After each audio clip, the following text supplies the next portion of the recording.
ত্রয়োদশ জাতীয় সংসদ নির্বাচনে একসঙ্গে থাকলেও আসন্ন সিটি কর্পোরেশন নির্বাচন ঘিরে প্রধান বিরোধী দল বাংলাদেশ জামায়াতে ইসলাম ও জাতীয় নাগরিক পার্টি এনসিপির জোট টিকবে কিনা তা নিয়ে তৈরি হয়েছে অনিশ্চয়তা, উঠছে নানা প্রশ্ন।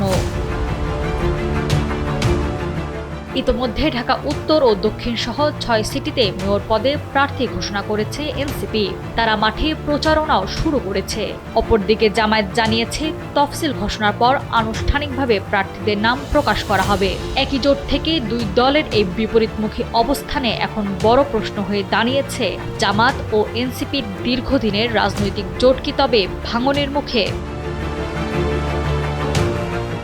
এরই মধ্যে ঢাকা মহানগর দক্ষিণ জামায়াতের এক অনুষ্ঠানে ঢাকা দক্ষিণ সিটি কর্পোরেশন ডিএনসিসির মেয়র পদে ডাকসুর ভিপি সাদিক কায়েমের নাম অনানুষ্ঠানিকভাবে ঘোষণা করা হয়েছে।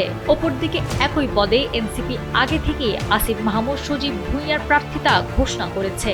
ফলে সমঝোতা না হলে দুই দলের প্রার্থীদের মধ্যে সরাসরি প্রতিদ্বন্দ্বিতা দেখা যেতে পারে। এদিকে জামায়াত সমর্থিত সুপ্রিম কোর্টে সিনিয়র আইনজীবী ব্যারিস্টার SAM শাহিদার কবির সামাজিক যোগাযোগ মাধ্যমে লিখেছেন, এনসিপিকে বিদায় জানানোর সময় হয়েছে। এতে জোটের ভবিষ্যৎ নিয়ে আলোচনা আরও জোরালো হয়েছে।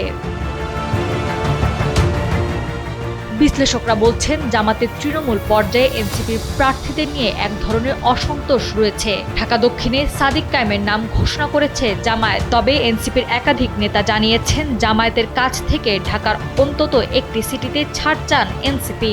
বিশেষ করে ঢাকা দক্ষিণ সিটি কর্পোরেশনের দলের মুখপাত্র আসিফ মাহমুদ সজীব ভুঁইয়ার বিষয়ে আপোষের সুযোগ দেখছেন না তারা। এমন পরিস্থিতিতে বিশ্লেষকরা বলছেন, সিটি কর্পোরেশন নির্বাচন ঘিরে দুই দলের মাঝে ফাটল দিন দিন স্পষ্ট হচ্ছে। নাওয়ার সালসাবিল দুরদানা, সময়ের আলো।